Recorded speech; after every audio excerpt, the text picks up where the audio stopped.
And we're live. Hey everyone, hope you've had a great week. It's December, hard to believe. Well, today's guest is known by many names. SUP Racer, wearing the hat. Boss Man. Today we're talking to Christopher Parker. Chris Parker, if you don't know him, you should. He has been such a voice for our sport for such a long time. So super excited, if you can't tell, to talk to him today. Not sure if he's a morning person. Got my shirt with coffee on it. I'm a big coffee drinker, but it is early Friday in Australia.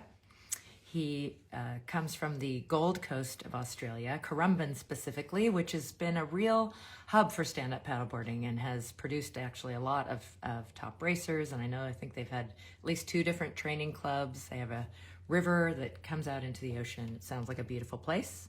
Hope to visit someday. Thank you all for joining us. Just quick reminders, this is SUP Connect. Appreciate them so much letting me do this. Talking to great people around the world in stand-up paddling every Thursday. And it is live. It gets recorded immediately onto their Instagram, IGTV, and then within a couple days, we will have it up on YouTube, both SUP Connects and KT Outside, which is mine. Hey guys, so great to see lots of our regulars and others. Again, let's not waste any more time. It was funny, though I do have to say, a little known fact about him that he shared was that he has come in dead last in more than one race, which cracked me up because I'm going to save that one because hello from Portugal, hello from everywhere, because that will be part of some stories later. So let's see, I bet we can find him right here. Paddle Safari, no. Requesting to join, but let's see if we can find SUP Racer. Where's Boss Man is his other account. Paddle Pub Club. Oh, he might not be here yet. I might have to talk more about him.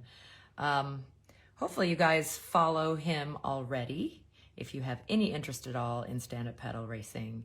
How do you describe? He's a SUP traveler, but best known for everything to do with SUP racing. Again, an announcer, writes excellent articles. I think he's written 2 or 3 this week as announcements are coming out and things are starting to happen. Hello, Paddle Safari. Oh, it's so fun to see so many people. Chris Parker, I have your hat on. Are you impressed that I still have it? Because I believe, hey, John, Grant, Adrian, great to see you guys. Kirsty, again, he has 2 different, oh, this is always the funny part. Come on, Chris Parker. I know he just posted on his Instagram, so I know he's coming. Good point, Adrian. All the best people finish last at least once. Yes, and that should never stop us. In fact, it's been interesting to talk to people about their stories, and sometimes that's a motivation. Some people don't even know that Chris, he was actually a really fast paddler, but being the announcer for so many of the big races, he had to give up racing in most of them, but he still does race. Macedonia, that's so cool. Paddle Club with a K. Javier. Super. SUP is super. Grant. Sorry, we still have, no, that's not. I hate technical difficulties. Hopefully he's not having them. Hey, Ozzy. And Evan, great to see you guys. And he has a blue check by SUP Racer. That's amazing, I don't think. And he wore a hat. Hello. Hello. KT, So look good at to see you. I'm grinning ear to ear. I'm so excited. To The original SUP Racer hat. And it is, huh? I never got lucky version. Wow. enough to get the, what did you give Brandy? Boss Woman or something like that. Boss Woman. Brandy was Boss Woman. I do remember that. BOP Brazil, 2013. Yeah. Wow, that's you have a great memory. That's very cool. You're wearing that hat. I feel like this has come full circle because for those that don't know, I know I'm supposed to be getting interviewed here, but I'm going to interview Kristen for a moment. Kristen's one of the OGs in the SUP world, and when I first got into SUP and when I started SUP Racer in 2011, Kristen was a huge help And I mean, you were kind of like the number one fan to begin with, and then you became like my number one advisor, I feel, in Oh, California. And when I came over for the Battle of the Paddle, you introduced me to everyone, and definitely gave me a jump start in the SUP world. So thank you, oh, wow, Kristen. thanks. That's so nice. Well, we Um, both started around the same time in 2010. And it's so neat that all over the world we were getting connected so early because of, social media gets a bad rap, but I think it was through Facebook, and then you were traveling right at the beginning a lot, which is mhm. fantastic. It's so hard when it was asked, like, what's your SUP specialty? It's so many different things. And the first one I put was SUP Traveler, just because you have, in pursuing all the stuff you've done with racing, you have been maybe more places paddling than anyone I know, than anyone. Have you ever counted uh, countries? I've actually got a map over here on the wall, one of those scratch maps where I scratch off the countries. I love those. But no, you're right. I kind of joked that SUP Racer started because I wanted an excuse to travel. But that's not really a joke. That's kind of how it started. I got into paddling here in Australia through, the local crew here were paddling when it was flat because we all surfed. We all grew up surfing. Uh-huh. And this kind of became like the CrossFit on water. It was the things you do to keep fit when there's no waves. And, it's a cult, right? The more you paddle, the more you just get obsessed with it and it becomes your thing. And I was surrounded by these paddlers, like Jamie Mitchell was here, Travis Grant was here, the Jacksons, Jake Jensen, Callie Margette. It was a who's who of, the best paddlers in the world. Yeah. So I remember I think it was 3 months since I had gotten into the sport. This was 2011. And they were live streaming the BOP Hawaii. And all the crew had gone over from here. And Travis won that year. He beat Danny famously. And I thought, like, these are my buddies from around the corner. And they're these superstars over in Hawaii. Like, I got to do this.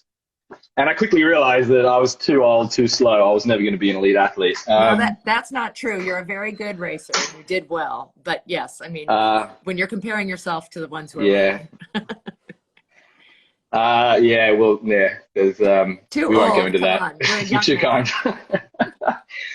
But SUP Race was basically my excuse to say, all right, if I'm not going to be an elite athlete that gets paid by these brands to go around, I got to come up with a different reason. And at the same time, I was getting really into the sport on the racing side and kind of obsessing over, like, who's the world number one, who's the best. And no one could really tell me. Everyone was just, all right, just look at the Battle of the Paddle results, basically. So that's kind of how SUP Racer started. I just, I wanted to be part of the sport. I was obsessed with the statistics and, what was happening in the sport, the results. And so I just kind of put it together. And I didn't even know back then, like, is anyone going to read SUP Racer? Like, does anyone care? Is anyone as much of a nerd about this sport as me? And, it turns out, you were one of those nerds. And there's apparently a lot more around the world. And that's just kind of how it took off. It was I think, just very fortunate timing. And, people such as yourself, Jamie, Travis, Paul and Andrew Jackson, Callie, all these people really helped me out. So that's kind of the basic. Well, it's a lot of hard work. So to say, it's luck, it's maybe some, but nobody compares to what you've done in the past and over a decade now, of putting in the time and initiating new things and putting out content. You've already had like 2 or 3 articles in the last couple of weeks because, hey, there's news again, which is exciting, right? My kettle's boiling. I don't know if you can all hear that, but my kettle's whistling. I'm just going to get your tea. I believe it's 7 in the morning there. Is that right? So 7 a.m. 7 a.m. Yes, You're a good sport. You're a good sport. If it was later, we'd be just drinking went beer. for. I was going to say it's tea in here. It's not wine or anything, but no, it's not. I just went for a swim over the road. It's a beautiful summer's day here. I don't know if you've seen this one before, but that can be tea too. It's from Jay and Unique store up in Tahoe. Keep it simple. Oh, for me, it's coffee and paddling. More OGs. Jay and Unique Wild. Yep. They were. I remember when I first came to California, 2012 BOP, I think, was my first trip to California. That's when I would have met you in person and probably gave you that hat. And I met with, Jimmy Terrell, who you had on the show last week. My, someone it's basically family for me over there. And I remember I met Jay and Anik at Quick Blade, and Jay was like one of the top paddlers back then. And we eventually went up to Tahoe and spent some time with them. And man, yeah, you take me back. This is like a little trip down memory lane here, Yeah. AT. I like it. And we have to do some memory lane because you've done so much great work, but there's also a lot happening right now, and you have some big plans too. So make sure we make time for all of that. We could spend We've only got hours an hour, just doing right? stories, talk story about where you've been, the people, the places, the races, and everything. Maybe we'll get a few of those favorites in. But besides all the writing and starting SUP Racer, you launched a whole paddle league. It didn't last as long as some of us would have liked it to, but but still, all the work that you put in makes a difference and helps us build from that. And, you say there are other, of us who are happy to be called our geeks or, nerds about SUP racing, but nobody's doing what you're doing and nobody's putting out the content. So I am just beyond thrilled to have you back. The pandemic, there wasn't much happening, so not a lot you could have written about anyway. Good excuse for me to disappear for a little while there. That was convenient. Yeah, but the world rankings and that kind of thing, to have somebody doing it who, mostly impartial. You do have favorites. You can't help yourself. The microphone is Quick Blade because of Jim, one of your, like you said, family, and that's okay. And we have to acknowledge that that's just part of the world. You have to. When you need sponsorship and you need help to make these things happen. Somebody's got to pay the travel bill to get you places. But still, it's the most fair coverage that anybody puts out there. So thank you again for all that you have done and all that you're still doing. Yes. The website is still there, and there's 10 still years. great stuff. Yeah. One thing you mentioned you might be doing that I'm super excited about in the present is maybe doing some look back, some retrospectives, some history, because you do have so much knowledge, not just in your head, but on that website and in your, rankings through the years. I think that would just be fantastic. Yeah, that's been a project I've been working on for quite a while. It's like, I don't know, it's taken on this like Ben-Hur stature in my mind. So I want to kind of like get the history of stand-up paddling down in written and oral form. And I feel like it's almost like an obligation because maybe there's not many people in my position that could do it. And it's something I can leave as a bit of a legacy. So in maybe 50 years, the kids that are paddling, whatever they're paddling those days, like 10-inch wide boards, they can look back and see what the sport was. Because I talk with paddlers now that have no idea what the Battle of the Paddle was, like top paddlers. Some of the men and women that were at the ICF world, they've come through the canoe world, they've come from Eastern Europe, and it's it's an exciting new generation, right? There's nothing wrong with that, but they don't know the history. And I think it's important that we learn our history because, for one, just the respect of who were the pioneers of the sport, but also to see what's happened, like to see what's worked, what was good for the sport, what wasn't so good for the sport. If we don't know our history, what's that term? We're doomed to repeat it if we don't learn or whatever. So I think it's quite important. And I don't know, maybe you should be my co-host on that, KT, because like every time I think about it, it stresses me out. I got a list of like 67 topics that I want to do of like 2 hours each. And it just, I get anxiety every time I read that list. I'm like, what have I committed to here? Okay. I haven't talked about it too much, fortunately. I haven't promised too much just yet, but I have mentioned it a few times. Okay, I'm saying yes right now. I do want to help you, and let's bite off small chunks. And you have to put that list of 67 away and just start with like 5 or 10 of your points at a time. I got carried away. I was having a glass of wine one night and just said, what could we talk about? And I said, there's so much that's happened. It's such an amazing sport. Yeah. Like when I think back at what's happened the last 10 years, I wasn't the star of the sport. It was happening before me. But just in my 10 years in the sport, it's been an amazing roller coaster for me personally, but for everyone that I've been in the sport with. Like there's athletes that were superstars when I started that, haven't paddled in 5 years. And there's athletes that were barely even born 10 years ago that are now winning world titles. So it's It's quite fascinating. It's a very energetic young sport. Like we're still only, what is it, 2021? It was Yeah. just over 13 years ago that Sparky and Jerry and the crew started the BOP, and that's like day zero. You know, that's BCAD in stand-up paddle terms. So we're a 13-year-old sport. We're very, very young, and you know, for all the ups and downs, I feel like the future is extremely bright. Just because we're still so young, we've got so much to Yeah. explore. We're just scratching the surface of this sport. And that's what I'm sure is challenging for you, because you feel like you've lived this lifetime with stand up already, and you do have so much. But we are Getting still gray super hairs and a beard young. here. Yeah. Aw. It happens. I color mine, but I have plenty of work to do. But I'm older than you. And but I want you to know that even the things that didn't work out exactly as they were are super valuable. And I think you just said that we learned so much from them. And there were some early adopters are an interesting breed, and you're one of them. You have to have just a lot of chutzpah and go-getter, and you have to believe in yourself to start things. And so thank you to everyone who started things, but there was definitely some starting in different directions since it was all new. I think that, you know, you guys kind of bumped into each other perhaps a little bit. But I think we Yeah, can remedy that. I mean, I'm all about the work together thing. So that's one thing I think about where we are in the sport. Let's take our history. bumping Let's into each other. talk That's a about polite way of things. saying. Polite way of saying I've made a few enemies over the years, Kristen. No, but I've also watched people who said they wouldn't talk to each other are working together now. So never say never That's on true. any of There's a that. few of those at the Yeah. moment, actually. And I It's think some this of sport us, has a short memory, I think, Mhm. in a good way. Like it's not people like, especially in the old days when we had like those golden years when there was a lot of money being thrown around from sponsors and every kid was like getting 30 grand a year to travel the world or whatever. I feel like egos really got in the way because there was quite a bit to gain financially.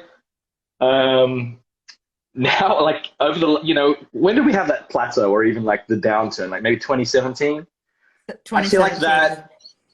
that reset everyone's ego quite a bit for the better because I saw, especially even here in Currumbin, like on the Gold Coast of Australia, we had 3 different training groups every morning at 5 a.m. Like there was 40, 50 people on the water every morning, serious Wow. athletes. Wow. And for a while, the different groups wouldn't even talk to each other. We'd pass each other in the water.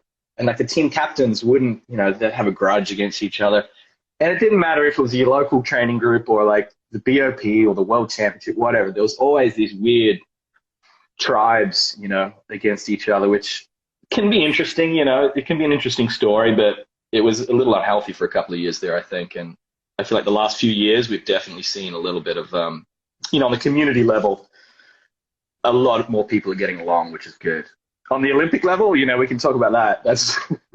That's more heated than ever, perhaps. But on the grassroots level, I feel like our community is very cohesive these days, and Yeah. it's just Well, there's a lot of positivity at the moment, which was yes. always there. But you know, I don't want to be critical of anyone, but I feel like for a time there was a little bit of like fake aloha, I think we called it, where people were always really friendly, but behind the scenes there was just too much ego involved. And I don't know if I've just been away for too long over here in Australia, but I don't see that anymore. Like I think a lot of people genuinely, it's just a more positive atmosphere these days. You Yeah. probably know better than me. You're over there in the original home of it in Southern California. Yeah, well, and as you know, I've worked in the industry too, and had the very similar, they followed each other. So we had, you know, crazy exponential growth in the industry and sales and all of that, along with the racing till about 2017. And that's when some of the, you know, companies disappeared or got bought out, and we lost some of that. And it's normal. I think it's natural. It took your, you know, kind of, or the wind out of our sails, so to speak, a little bit. But there really has been this quiet growth at the really recreational level during the pandemic of people finding the outside and people finding stand-up paddling. So we have kind of a new group of people just absolutely, there's this really cool group in Long Beach, and it's just so big, and they want to go paddling all the time, and they want to do absolutely anything to do with paddling. So some of them have found racing already, and it's just really cool to watch, and it feels like the beginning again in that sort of that resurgence. But then there's those of us who have been around who I hope, sorry, I'm talking too much. But I get so excited when I talk to you. But I saw a yes, comment on Facebook when you promoted this. One of the guys said, "Try to get a word in, Kristen." So I'm glad you're doing a bit of yeah, talking. I Chris didn't want keeps to talking take to over you guys. here, Yeah, I know but you too well now, Chris. I Yeah, think so you're right. The grassroots, in I think during the pandemic, the grassroots, like those community clubs and groups, they carried the sport through the pandemic. It wasn't, it wasn't a federation. It wasn't some big elite, even like a brand or a big event. It wasn't SUP Racer. I disappeared.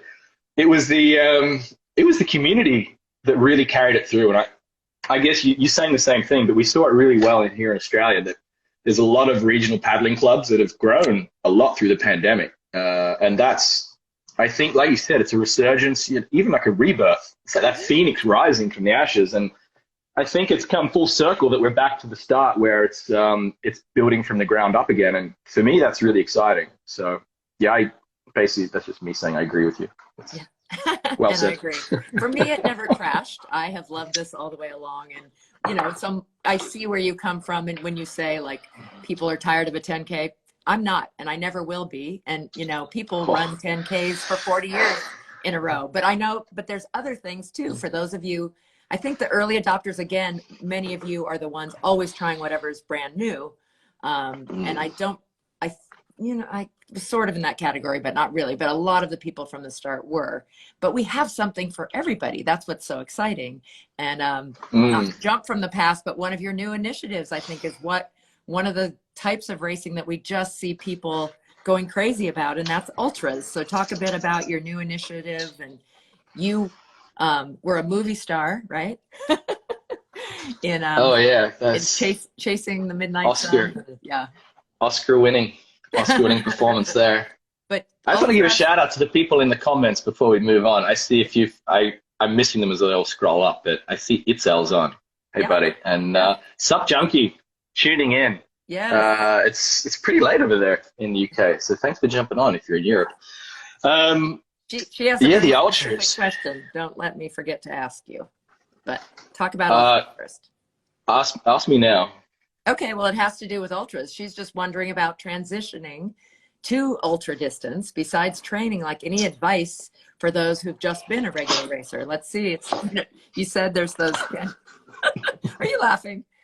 Did tea just come out your nose? You're asking me advice on Yes. training for an ultra? You do ultras, but I know you also. Did you not watch the movie?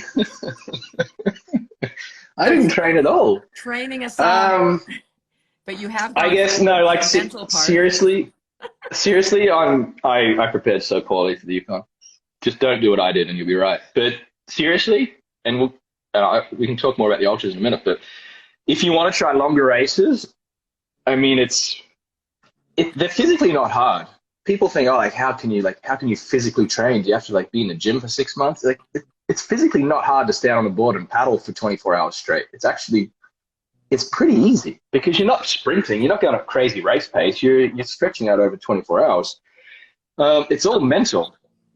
It's really just, you've got to be stubbornly determined to do it. And your body is going to just be screaming at your mind to quit the whole time. And you're going to start giving excuses. Like you're going to start making excuses like, oh yeah, I should quit because, I got to check on this, I got to do that. Or like someone will understand, or like this will happen. So it's pretty much all in your mind.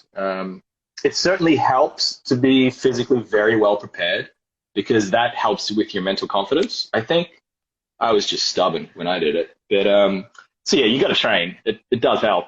But I feel like your mental training is the main thing. And to do that, you just got to go on long paddles. Like just go out there and just paddle all night. Like go out for a paddle at sunset and keep paddling until sunrise if you got a safe place to do it. And then you'll experience what it's like to do like an 11 cities nonstop or a Yukon or one of these crazy long races. And I guess, I wouldn't recommend jumping from a 10K race to a Yukon. That's a pretty big stretch from 10K to 700K. I'd just take baby steps. There's a lot of good ultras around. Like there's so many now. And you can do anything from like 50K to 100K in 1 day or in 2 days. And that'll give you a taste. And if you do 50Ks and enjoy it, you might be able to step up to an 11 cities, a 200K, and then a Yukon, a 700K, etc. But yeah, physical training, don't ask me for advice. That's not my strong point. But there are Talk to plenty of Bart. places to find that, Bart and would be it's a good becoming one. more common. Do you have a definition of an ultra? Like what distance are you kind of Yes, putting in that category? 50K plus, Okay. which I think I just stole from the ultra running world. Um, and the ultra running world is very well established. Like the term ultra is not, I didn't come up with this term. It's been around for decades in the ultra marathon running world. Hmm. And if you look at the ultra marathon running world, I believe they just do, marathons, what, 42K or so. So I believe an ultra marathon is just 50 plus, and they do 50s, 100s, 200s, crazy stuff. So and they're actually working on some really interesting formats in the ultra marathon world. For anyone that's seen the Berkeley marathons, the documentary, I think it was on Netflix or somewhere, it's about this legendary, crazy running ultra marathon that essentially nobody can finish. Like I think 20 people have finished it in the history. Wow. It's almost impossible to finish because you got a time cutoff. And it's just become this legendary, mythical event. And it doesn't make sense as a running race. It's like you got to like read pages of book and do this orienteering. It's full on, but it's such a fascinating race format. And the guys behind that have actually come up with some really cool different race formats. And I know there's a couple of the ultra organizers in the States that are looking at those events and basically just copying it in stand-up paddle format. Mm-hmm. So I know over the next, I go on about the ultras a lot, but we're just getting started on that. There's some really interesting stuff coming out that you'll hear about in the next few weeks, but you'll definitely see in the next couple of years. Yeah, so that's exciting. So you've been involved with them yourself. You've actually done ultras, but you've also been talking with them and kind of linking them together. You've already done some, news pieces on them and reporting and letting us know about them. Yes, I see Aloha Spirit Brazil just joined. Boa tarde, or boa noite in Brazil. Oh, cool. One of my favorite events down there, the Aloha Spirit. Big community down in Brazil. Those guys, it's amazing. The paddling community down there. Yeah. We gotta get back there. Anyway, I'm getting sidetracked with all these people in the chat. Yeah, the ultras. So I kind of fell in love with ultra paddling, like ultra marathon paddling through 11 cities, which that's a lot of people's entry into the ultra long distance world. It's the longest running race in the world now, actually. It's been going 14 years nonstop. So that's just a classic event that I feel everyone in our community knows. And through that, I got to know Bart Watt very well. And he introduced me to a lot of the really full-on ultras in North America, especially in Canada, such as the Yukon, Muskoka, etc. And that was my entry into Yukon. And I think, I love the ultras from 11 cities, but it was when I did the Yukon that it really clicked that this is something special. It's just a different kind of paddling. It's not a race. It's so much more than a race. It's just, it's hard to explain. It's an adventure, it's a story, it's a journey, like on the inside, very emotional experience, like almost spiritual experience. I'm not a religious person, but that's the closest I've felt to God, I feel, is being out there alone in the Yukon. But I'm very genuine when I say that.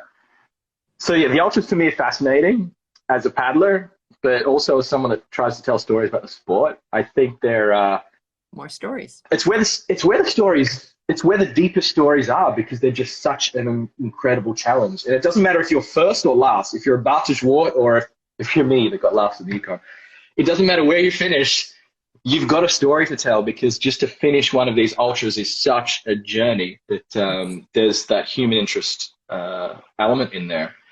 And I believe if that's not only interesting for paddlers to read about, the Yukon or 11 cities, I think that's what can help make that, that quantum leap for our sport, excuse me, to a bigger audience. I feel like New York Times or BBC, they're going to pick up a story about paddling for 3 days through the wilderness, whereas, I don't know, like a Danny Ching winning a Carolina Cup is not really news on that high level, because it's just such a niche sport. We've got to break out from just being this niche athletic endeavor into having a story to tell. And I feel like the ultras are where we can find those really interesting stories. So that's my goal. And, I'm putting together this thing, basically, like what you mentioned earlier, the Paddle League, which burned bright for a year or two. That idea I'm kind of translating into the Ultra Paddle League.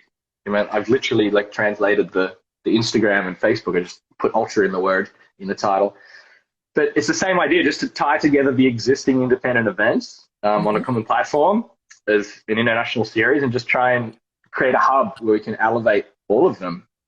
So the Ultra Pad League is basically just going to be the international series of ultras. And the whole idea is just to give all these events more exposure, get more paddlers on the start line, help them get more sponsorship exposure, etc. And just grow the community of crazy paddlers that like paddling way, way too far. Yeah. So well, let me know so which ultra you're going to sign up for, KT. We'll sign up for one of them. I was going to say I haven't done any, but if I think our most popular event really in the U.S. in terms of it sells out is the Chattajack, which is just a one-dayer, but it's at the what is 32 miles in kilometers? I should know, but around that 50. It's 31 miles. It's 49.8 kilometers. And that has 500 I think we can give them 200 meters. Fill up overnight. You know, you have to register for that. It sells out in less than 24 hours. You know, pretty amazing that people would even, you know, but like you said, baby steps. That's one of those steps towards doing the multi-day ones. We have 100-miler here in Northern California, Cal 100, but you can do 25 or 50 or 100 miles, you know, so you could build up to it. I mean, crossing for a CF. The which one? The crossing. Oh, yes. Crossing for Cure, I believe it's now just called Crossing for CF, Crossing for Cystic Fibrosis. They're going to be part of the Ultra Pad League. I'm very excited. Travis, who I think was meant to be your guest today. I was Kristen's backup. Yeah. Can I just make that clear? I was so honored when you emailed me 2 days ago and said, "Can you be my backup this week, Parker?" No, so thank you. But yes, Travis, if he's listening, is next week. I hadn't heard from him, so I got nervous, and then I thought, well, I've always wanted to talk. Well, you have your own. You do Paddlecast. You're a podcaster. I actually have a microphone, so I look semi-official now. Oh, wow. But otherwise, I have none of the gear and stuff. You do a really good job of the whole fancy, you know, set and everything. I got to get back into that. It's actually fun. Yeah, you have some great interviews on there. Hasn't been one for a while. We got to get back into that. But no, Travis, just to segue real quick, that's another amazing event, and one that I've followed a little bit on the periphery. I've never been there, but essentially they paddle. I think it's the only ultra I can think of where you paddle between countries. Yeah. They paddle from the Bahamas? It's Bimini Island in the Bahamas, I believe. It's in the Caribbean. And they literally paddle back to America. It's incredible. It's off the top of my head, I think it's 80 miles. And you paddle all night, essentially. And the whole thing is designed to raise money for charity, their charity, Piper's Angels, which supports people dealing with cystic fibrosis, which is a horrible, horrible illness. So that's an amazing raise. I think they raise like $500,000 a year for the charity. It's incredible what those guys do. So I'm very, very excited about crossing for CF. It's pretty hard, you know, it's an ocean crossing, but it's that 1 day, straight shot. So it's not, I think a lot of people could do that. And I think a lot of people can do the ultras that probably think they can't. And that's one thing that I want to really promote with the Ultra Pad League, is that they're way more accessible than people realize. It sounds crazy to paddle 100 or 200 kilometers nonstop. It's actually not that hard. I mean, we're not, you're not sprinting like Connor and Nuik. It's a leisurely pace. You just, as long as you can focus, it's actually very doable. And Chris has done them without training, so. I did it without training. Anyone could do it if I can do it. Although I know SUP Junkie just asked about the Yukon 1000. Yeah, I was just going to say, you need to be training for the next one, the 4-person race, right? In that beautiful boat. Yeah, so your guest from last week, one of my best friends, Jim Terrell from Quick Blade Paddles, just before the pandemic, we agreed to sign up for the Yukon River Quest, which I did solo 2 years ago. And I thought, if I ever come back, I got to have a team. So we were going to do a 4-man canoe team, and Jimmy built this beautiful wood strip canoe that we're going to drive up there to Canada and paddle. And of course, COVID hit, and that didn't happen 2 years in a row. But next year, we're signed back up. So we're going back to the Yukon. And then I was talking the other day, of all people, just to answer your question, SUP Junkie, the Yukon 1000. So there's the Yukon River Quest and the Yukon 1000, 2 totally different races on the Yukon River. You start in the same spot, but the Yukon River Quest finishes after 700 kilometers, The Yukon 1000 finishes after 1,600 kilometers. You go all the way across the border into Alaska. It's a 10-day race. You've got a 10-day cutoff. It's mind-boggling. You know, it's not even a race. It's not even an adventure. It's just like an odyssey. And there's no support, no outside communication. It's very tightly controlled. You have to do it all on your own with your partner. You got to be two people for safety. So I was talking with Casper the other day, Casper Steinfarth, and he's another one of those guys that's kind of, you know, he doesn't like the 10K racing, right? It's either 200 meters or nothing for him. So he's kind of, we started talking and he was interested in the idea of just going the complete other direction and doing, you know, a 200 kilometer or 2,000 kilometer or something. So we're considering the Yukon 1000 in the future, which would be, I'd have to train for that one. That's yes, pretty crazy. We appreciate that. Well, but, that's just, yeah. Ultras are amazing. That's the ultras. Yeah, and I like you're coming up with some good words, because I always think, I tell people my favorite races are destination races. So it's not so much about the race, it's about the whole community. It's about the weekend. It's about getting to interact, and you still, you know, the race is fantastic, but it seems a lot the odyssey of you know, the mental and physical and spiritual pieces all coming together. But it's a community, and then boy, when you've done it, like, it must be just such a bonding event to have done an ultra. Yeah, so quite a few other ones have been here. The 70, it's a family. 70-48, and then someone mentioned Ohrid SUP Crossing, Lake Ohrid SUP Crossing. I think that one might be South America. Anyway, there will be more to continue to add, I think, and to learn about. So it's great you're highlighting those. Yeah, there's a lot. You'll definitely hear a lot more. That's all I'm going to talk about the next 12 months. But no, it's not all you're going to talk about. Remember, because we're going to talk about history. And we're going to That's true. Yes. You're going to keep me honest. I am. Well, we don't want to lose you in the big picture, because nobody knows the racers of stand-up paddle boarding more than you do, even with the changes and the new people. When I was in Hungary, you were reporting on that, and we were so happy to hear you, you know, your voice again. And you just did an article about why don't you go to the ICF in Poland, which is happening September 7th through 11th. And then they've arranged it so they'll bring the board right over to the 11 Cities Tour. So that's very exciting. People wouldn't know if there weren't sources like you who are letting everybody read up on it. Yeah, that was my little pet project. I just want to, before we get ahead, because we've got 22 minutes before Instagram's going to kick us off for the hour time limit. I know Andre runs a tight ship there at SUP Connect, but it's Instagram. I want to mention, you mentioned a really good point a few minutes ago about destination races, which I think is really, really true and really important for our sport to grow.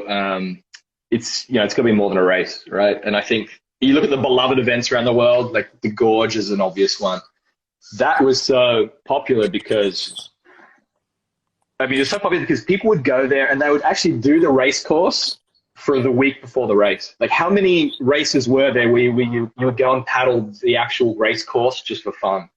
And the Gorge was one of them, and it was such a fun town to hang out in. So that's the longevity of that event has been that town and that community. Mm-hmm. But I think one of the interesting things that's going to happen over the next few years is a combination of a holiday and an ultra. And the obvious one there is SUP 11X, which, I'm biased. I'm kind of involved with those guys. It's the SUP 11 City Tour crew, and they've kind of used all their experience from running that event for 14 years to create SUP 11X, which is basically more exotic versions of the 11 cities, more fun versions.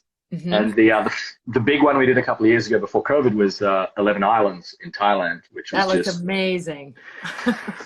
That was the most ridiculous event I've ever been part of. It was so fun. Like, you literally finish the line and get a fresh coconut on the beach. It was just straight off a postcard. It was incredible. I think there's still some spots for next year, next November, if you want to join us, KT, or anyone wants to join us in Thailand. But there's already 3 of those announced. Croatia, there's going to be one around the coast of Croatia. There's going to be one in Berlin.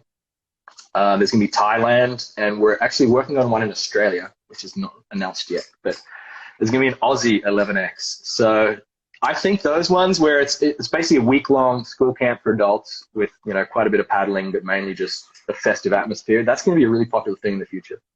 And I know, like the Euro Tour, a big reason why that's so popular is because it's a European summer holiday. So yeah, I think that whole idea of making it a destination is pretty key. But we have 20 minutes, and I know we want to talk about. There's a lot to talk about in the past, but there's some exciting things to talk about in the future. And it would be remiss of us to not touch on the current climate in the sport. What's happening at, you know, the Olympic levels in courtrooms in Switzerland and whatnot. So what's your take on where the sport is now and where it's heading? I'm very curious to hear. You're doing that reverse interview thing again. Yeah. Well, you know, I have always tried to remain positive and the abundance mentality. So taking things where they are, thinking about what's best for us and the paddlers. Yeah, we have ICF Poland, we have ISA coming from complete silence, which a lot of us were not thrilled about that, but saying, you know, that they're promising something in November in Puerto Rico, which sounds great. Super happy, especially for my SUP surfing friends where, you know, we have an APP tour and a Euro tour.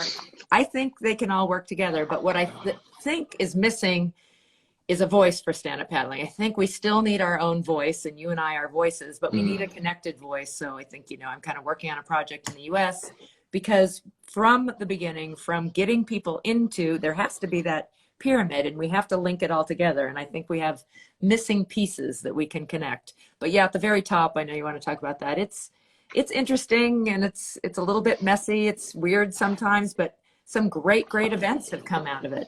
And even if they're missing some of the part at the bottom, and we need to make sure we're still doing the building part, because I don't think that can happen directly. You know, international events organizations telling their national organizations, it's top you down. must do this. Yeah, the top down thing. Top down never works. Doesn't always work, but the things at the top, these two, you know, once a year events, or ICF is now going to have some more and have a point system and a ranking system. Cool. What do you think? I want to hear more about your thoughts though on the middle steps, because, you know, we talk in the community about, you know, we love to hate on the ISA and the ICF as, you know, these big, you know, corporate entities that have come in to try and, you know, take our sport or whatever. And there's obviously a lot of benefits, but, you know, I'm as guilty as anyone that, you know, we love to pick out what they're doing wrong, because they do a lot wrong actually. But they obviously do a lot positively, but as an aside to that, I mean, what do we do as a community? Like, we can say, all right, the ISA should do this or that, the ICF should do this or that, you know, they're doing it wrong. But what are we doing to fill those steps? And I think we're as guilty as them in a lot of the time, that it's fine to grab the pitchforks and say they're doing it wrong, but are we doing it right? Like, we say, like I just said, you know, the top down model I don't think would work in this sport. But are we building it from the ground up? Like, are we trying to meet them in the middle? And I know you actually are trying to meet them in. You're working on something, but I want to hear more of your thoughts on that. I think we do need to work at that. And I think I don't know if it's guilty. It's just that we're young. And then there were a lot of people, you mentioned kind of there was some money being thrown out and people thought, and so I get so often I hear like, somebody should do that. Well, who is the somebody? We need to, exactly. You know, put the work in, and, you know, sometimes that has to be a labor of love. And there are enough, you know, not everybody is all geeked up and knows about even the ISA and the ICF. They really are like, who? It doesn't feel to them like that's part of it, of the whole process. And that's why there needs to be an age group. You know, you think of triathlons and stuff, and the people who help keep that sport afloat by spending all that money on all their gear and going all over maybe just their country to all the different events in their national series, and perhaps never being international. I think are really lucky, but you and I love travel and love the whole, you know, the whole idea of the world, that you can bop around to the world, but some may not even choose that. So you need an organization and ranking system within countries. And South Africa, I told you, is a good example. Anya, if you're out there, they created some type of a SUP organization and said to both canoe and kayak and surfing in their country, can we help you? We know this sport, and you've been asked to help you know, send a team, but and they said, yes, please help us out. Now, every country, it's not going to work maybe that smoothly where they'll all work together or they'll let stand-up paddling, but I think we should still have a voice at some point, the whole, probably an international SUP organization. Dragon Boat is an example, and I know it doesn't make it that easy, but the fact that we have an ISA and an ICF, but they both don't have SUP in their title, something needs to have SUP in its title. I think, yeah, I think you're right. And, you know, I know what you're working on in America, trying to get, you know, like can I talk about that, or is it secret? It's not launched yet, so we're just in the talking. Okay, you're basically trying to get the community together in America, and fill those gaps in the middle, which is very important. I think it's a huge point, and you kind of hit the nail on the head. Like, someone's got to step up and do the work, and it's always labor of love in the beginning. But, you know, if we're a community and we want to see our sport progress, we got to act as a community and organize ourselves. And I feel like, you know, it becomes philosophical. I think I mentioned this to you on the phone the other day, that the first, maybe it was Casper. It was like I was trying to think of this whole ICF ISA fight. Like, what's the end game? And I realized there is no end game. And I think the first federation that realizes that will win. It's like the first federation that realizes they can't win will win. Because the first one that realizes there's no goal, this isn't a game of basketball. The first one that realizes they've just got to work alongside the existing community are going to be the ones that the community embraces. Because I think there's always been that that tribal mentality, and when a federation comes in, we feel like they're trying to take over or whatever. But they're a huge, invaluable resource that we should be encouraging to work alongside us. There shouldn't be this tension. There's only this tension because the community, you know, like me, us, we're a little tribal-minded, and the federations, they're the polar opposite. You know, they want to, you know, it's just, it doesn't naturally mesh. So we have to work, you know, it's like any relationship. You've got to work and find common ground. You've got to both make compromises. You have to accept that each side has its, you know, its strengths. And I think the first federation that comes out and basically has an honest discussion with the community and says, look, we can do this to you. We need this from you. We can't do this. We want to do that. The first one that says that, everyone will be like, oh, these guys get it. Like, let's do it. And I think that's the criticism of the ISA over the years, is that they should have had that conversation with us, and they never did. And that's why there was always tension there. Will the ICF do that? It's, you know, it's too soon to say, because they're pretty late to the party. Like, they're pretty new. I think there's potential there with them, but either way, it comes back to us in the community. Like, if we have a vision for our own sport, we've got to step up and make that happen. Yeah. So I think that my question then is, who is us? And I think because we're such a young sport, I don't know where they would know who to go to. You know, there's individuals perhaps that are speaking their mind a lot, like you and I, but we need more organizations again you had one. Yes. That's the problem. Like, I remember we had the first ever ICF meeting in Germany, 2018. The ICF, the guy who is now president, Thomas Konieczka, he just got elected president. He was like vice president back then. He got up at the SUP World Cup in Scharbeutz, and he just wanted to introduce the ICF to the community, the elite paddlers that were there, and talk about what they wanted to do. And it wasn't well received because they didn't have much of a plan back then. They've evolved a lot since then at the ICF. But I remember Daniel Hasuyo got up, and he had like he summed it up better than anyone. Like, it was the best thing I'd ever heard from an athlete. And he basically said, because a lot of people were starting to argue with the dude, is like, you know, you're rah, rah, rah. Daniel got up and said, look, guys, who are we? Like, are we organized? Do we have our own organization? Like, we're complaining about them, but who is complaining? Is it just each individual? We're not an entity. Like, we have absolutely no cohesion here. So before we criticize someone that wants to actually help our sport, let's get our own shit together first. And that still hasn't really happened. I mean, there's been a lot of Daniel for president, he hit the nail on the head. I was so impressed with what he said. But it's true. Like, we tried to form a paddlers, like there's been like half a dozen paddler associations. Like Chase Kostelitz tried in the early days. Eric Terrien tried to do it in Europe. I mean, I was involved in something called the Paddlers Collective. After that meeting, we sat down and said, look, we need this. And that got momentum, and then it kind of got torn apart with egos and agendas.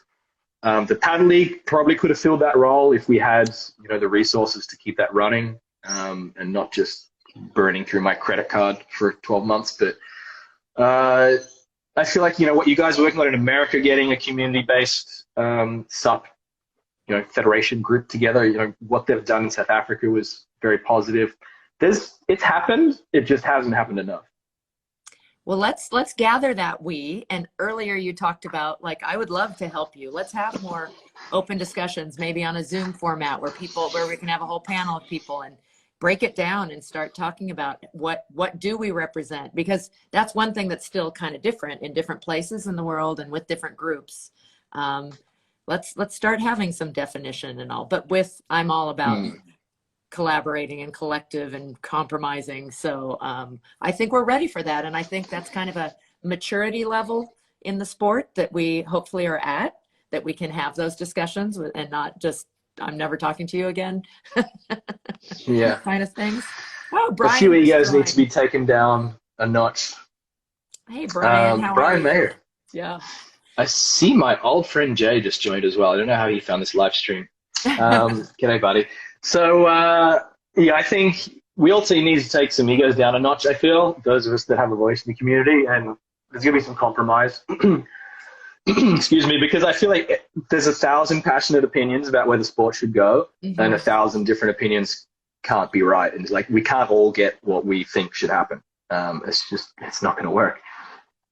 So we can't be that, to use that old analogy, like the camel, right? It's a horse designed by committee. So, we can't turn into a camel where everyone tries and have to say. We've got to have someone to lead, really. But that leader needs to have the support of the community. And that's what we've kind of always lacked. There's been people that have stood up and tried, but they've either burned out or they've been shot down, or there's just been for whatever reason. So I think we really need to focus on that, and we need to focus on it now, because things are happening in the sport that are going to leave us behind if we don't get organized. Like, if we got into the Olympics tomorrow, it would be a bit of a shit show because we're not ready. Like, we haven't agreed on fundamental things. We only agreed on the board size 2 years ago. It took us 10 years to agree on a 12-6 or a 14. It was insane. Like, 1.5 foot of foam took us 8 years to figure out. So if it takes us 8 years to figure out yet. Is there still 12-6s? God. I heard the inflatable 12-6 debate is a debate now, which is insanity, because it was always about convenience of travel, and an inflatable could be 100 foot long. But we won't go there. We've got 10 minutes left. Yeah. But I think it's very important. Like, I think we probably should sign off on this part, because we can talk for hours about this, you and I. I think we can both agree that it is very important for our community to come together a bit more, and it's really important for us to respect the federations have a big role to play. And yet, it doesn't mean they can't be criticized. I'm still going to criticize them on SUP Racer, don't worry. But we have to also be talking with them and saying, how can we work together? And that is why I do criticize the ISA, because they just won't talk to us. It's almost impossible to talk with them. And that's one reason why I'm a little more sympathetic to the ICF these days, because they're so communicative.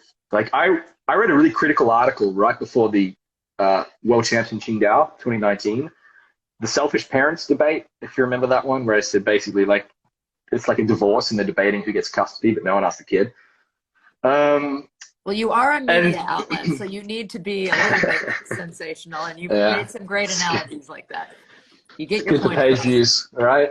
Not that I have sponsors for page views to convert, but it's good for my ego to see the analytics go up. No, but seriously, I think it's important to have those debates and hold people accountable. That's in anything in life. So I'll still do that. But yeah, like that. Basically, just to sign off on this, I wrote that article. It was critical of both sides, and it was 2 weeks before the World Champs in Qingdao. I haven't heard from the ISA since then, and I've reached out half a dozen times. They just will not respond to me now. Like, I'm blacklisted. Yeah. The ICF 2 weeks later invited me to commentate their event and wanted to meet and talk about what they could do. Like, they saw that as constructive criticism. Whereas the ISA saw it as a deep insult to their ego and their personality or whatever. So the ISA kind of just needs to take their ego down a notch. And I am with you. I'm consistently and constantly reaching out and saying, how can we help? How can we work together? And can I help you with understand stand-up paddling? You know, and I'm just one person, but again, I think we need those organizations. And if we could come together and agree on things that we haven't agreed on yet, that would be a great start, a great direction to go. So anybody who's listening, Yes. who listens to this, we are looking for those people who want to have those conversations. And Yes. I think next year is going to be a really big year on so many levels, with your ultras, with the big events, with organizing ourselves in stand-up paddling. Yeah, we only have 5 minutes left before they're going to kick us off, but I did want to, I like your segue. I wanted to talk about what's coming up next year because it's going to be exciting. Yeah. There's a lot happening. I mean, the past week I felt more energetic about SUP than I have in a long time, just because there's so much big news coming up. I mean, the ISA finally woke up and they're going to do an event in Puerto Rico, which will be very interesting to see. And just talking with a few people behind the scenes, I know that it sounds like Puerto Rico is they're gunning for it. They're very bullish. They want to do something big because I think the long-term goal is they want to host a qualifying event for the Olympics, like a World Surfing Games. Mm-hmm. And I guess, SUP is the junior event there. So they're going to run this to show that they can run a bigger event, I guess is what's happening in Puerto Rico. So they'll put on a big show. It's a great destination, Puerto Rico. Good surf. It's a cool island. It's got a rich SUP history. There's been some Rincon Beach Boys, one of the biggest races in the world. Yeah. That's huge. So it's you'll be able to go there and actually get a race board, which is a nice change. It's not a Nicaragua or Fiji where everyone shows up without their boards. So Puerto Rico will be a success, I'm sure, for the ISA. Before that, 2 months before that, we've got the ICF Worlds in Poland, which is going to be, I'm going to say it now, it's going to be the biggest event we've ever seen because they'll probably get close to 1,000 paddlers there between elite and amateur. It's in Central Europe. 40 countries can drive to the start line. It's going to get so many nationalities. There'll be 60 different countries at the ICF Worlds. That's going to be a big event for our sport. And personally, I'm very excited. I'll be there commentating at the ICF, but I'm very excited because we're all going to jump in the car Monday morning and drive to Holland, to Friesland, and do the 11 cities straight after, which is now sanctioned by the ICF with the eventual goal of making it a world championship event for the ultra-distance. So that's just September's going to be huge. And I know, Bella and the Euro Tour have always got a lot happening in summer. So Europe's where it happens in summer. The APP, God bless Tristan, he's still trying. And I know he's got, I think, 4 events lined up between August and September. So yeah, by middle of next year, it's gonna be on. There's gonna be so much happening, and all those great community events. Whether it's the crew in England, they put on the GB SUP series that they kill it there. The Aussie domestic league is come from strength to strength through the pandemic. I know you're working on a lot of stuff in the States. I mean, I just had a message from the guys down in Brazil wanting to talk about that event, the Last Spirit. Man, SUP 11X, there's a lot happening. I'm getting excited. Instagram kick us off on the hour. How's this work? Me too. They have before. That's why I just wanted to warn you. Not lately, but they've done it before. We went a couple minutes over with Jimmy and they didn't. But yay. Let's just keep talking till they kick us off. We can have SUP Connect live after dark or something. We can just talk about all the interesting topics. Sarah says she's exhausted. We understand. It's late in England. Oh yeah, thank you for tuning in. So what's the highlight you're looking forward to next year? What's your anticipation highlight? I haven't looked too far out. Carolina Cup is getting back on track, and I'm excited. I like that challenge race. It's going to be in April. They've moved a lot of different directions, but held to that same format and had the 3 races so anybody can go to it. For me in the US, that's one of the big meetup races where I see people from all over. So again, that destination race, love that idea. So there's already a house booked with about 20 people in it. That doesn't sound very COVID correct, but looking if there's room on the couch, I might be coming over for that one. I just spoke with Mark. Cool. He wants to do another live stream. Love it. SUP Racer live stream. So. Yeah. Well, Sayulita is bringing back an event. It's funny, some of those early events. I feel so glad that I jumped in. Remember Paddle Royale in Puerto Rico? There've just been some interesting events. How could we forget Paddle Royale? that other people didn't get to go to. That's been very bright. Lasted 2 or 3. Yeah. Well, there's lots of stories with that one, huh? That would be another hour. People not getting paid. So, Yes. but I don't know if I told you, I'm old. I'm actually having major surgery in a week, and so I have to stay off the water for Oh, wow. a month. The guy today was telling me 4 months, and I'm like, no. He Once didn't know every he was month. talking to. I'm getting a new hip, so Yeah. I'm going to be better than new afterwards. All right. Yeah, You'll be back in the open division. yeah. Oh, ha. That's No, I'm hitting. I like the way ICF. It's one of those many things we have to decide. I think you and the paddle league were going to do it. Age groups. The age you're going to turn in that year should be the age you are the entire year. I like that idea. So anyway, I'm in a new age group next year. I And it just ain't open. I just saw Mike Proctor's tune in from the UK. He was featured in the Chased by the Midnight Sun, the documentary we did about Oh, Yukon. nice. And he says As one 11 of the City SUP next soldiers. year. Woo! Mike's one of the SUP soldiers. And yeah, Mike, you're doing 11 cities. All right, let's do it, mate. Yeah. Let's paddle him through past some windmills for 5 days. Great It's a stuff. good event. Actually, 11 cities is, Kristen, you got to come to 11 cities. This might be the year. It's really one. It's probably got the most interesting atmosphere of any SUP race I've ever been a part of. Like in a very positive way. It really is like school camp for adults. We stay on these 100-year-old ancient Dutch sailing ships. They've got 3 or 4 of them now. It's a flotilla, So and cool. that follows the race around. And that's like a floating hostel. And they give you breakfast, lunch, and dinner. It's all very communal. It's extraordinary. And there's 150 people just like flogged, just paddling 6 or 7 hours a day. We're exhausted, but everyone's smiling, and Yeah. The history the weather's behind usually that miserable. It's amazing. Yes, And I've seen the hand history. before with all the calluses and blisters. Oh, yeah, nightmares. The history of that race is fascinating. Like, we don't have history in our sport because we're 13 years old, but so many of our events do have history. Yes. And I read about this in the Tour de France article. Like, you look at Molokai. The history of the Molokai crossing is amazing. Like, Hawaiian kings, like, taking over rival islands. It's extraordinary, the Eddie Aikau story. You look at the Yukon, the indigenous trading routes that they used to do, and then like when the settlers came in, the fur trading, they still paddle the canoes that they used to use as trading canoes to carry the furs.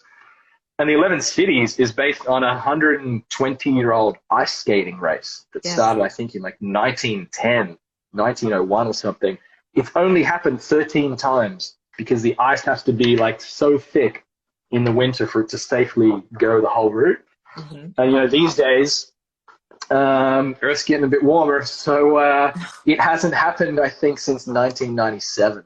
It's like a 23, 24-year break, and now it's become this mythical event. Every winter, they're like, will the 11 cities happen? Like the Alpstedentocht, it's called, because it stops the nation. It's like 40,000 or 20,000 participants. It's on TV. The king is there. It's amazing. Well, how lucky and we that did a SUP have version. Found the summer version of that on stand-up paddleboards, and that it has that history and legacy, and I hope they get it back. But like you said, right now with the, I'm not sure if the ice skating one's gonna keep happening, but we can keep it going, right? It's like a unicorn, that event. But yeah, now we do a SUP version. It's fascinating. So yeah, we might not have much history in our sport, but you scratch beneath the surface, and these events do have fascinating history, and there's really an interesting story to tell there. So well, that's my long-winded way of saying you got to come to 11 cities, KT. We'll save you a spot on the boat. And also just the stories that we're going to get to read as you in your ultras in the series that you're going to highlight. But super excited again for you in the ultras, but even more excited selfishly that you're really looking at the big picture, that you're going to go back and bring back some of stories and stats and things. If you help me. Great stories. If you help me. And that you and I are going to work together. We just decided that, right? Yes, I decided that. I need you. Well, yeah, I don't know. I think we're exactly on 60 minutes. So if we get cut off, I just want to say thanks to everyone that tuned in. Yeah. And of course, thank you, KT and SUP Connect, for hosting this. It's actually been, these kind of things give me a lot of motivation, just doing stuff like this. So thank you personally. Great. And of course, thanks on behalf of the community and for what you guys like I'm going to see you in do these March every week. April, so not too far away. But we're going to see a lot of content coming from you. From someone from Sayulita. They have a big event they're working on for mid-March, bringing back something that was a great Mexico. Yeah. The classic Sayulita event. God, I miss that place. Fernando Stalla. Tarzan. We got to get back to see him. So yeah, I would love to come over and do, Sayulita, Carolina, and then maybe start training for the Yukon. There you go. Yeah, well, right in between, you can come and hang with Jimmy and train. But I need to let you go so that this gets recorded, so that we can keep it, so other people can enjoy this, because you had lots of great insights, so much great stuff to share, and just, my friend, so happy that you're back. Pleasure. Thank you, KT. Now go on talk with soon. your day. Have another cup of tea. Cheers. Take care, my friend. And thanks everyone for watching. This is recorded and will be on our YouTubes later, but it's an IGTV right now. And remember, we have a Facebook group. If you want to throw me any pictures about any of your ultra events or anything, I'll post them. Oh, for me? I thought you were talking to them still. Yes, you. Back to you. It's early here. Sorry. No problem. All right. Thanks. You're a Sounds great good, sport, KT. Chris. Let's do it. Take care. Bye.